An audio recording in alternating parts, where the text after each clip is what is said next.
நல்லா இருக்கியா? சிவா மாமா நல்லா இருக்கியான்னு கேளு. சிவா மாமான்னு சொல்லு, அப்போ தான் காட்டும். நீ சொல்லு தாரேன். சிவானு சிவா மாமா நல்லா இருக்கியா? நல்லா இருக்கியான்னு கேளு. கேளு கேள. சிவா மாமா நல்லா இருக்கியான்னு கேளு. ஏ சொல்லு, சொல்லுடே.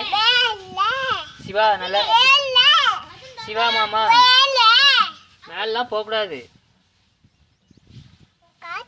கார்த்தியா நீ சொல்லு, அப்போ தான் போக மாட்டான். சிவா மாமா நல்லா இருக்கேன்னு கேளு.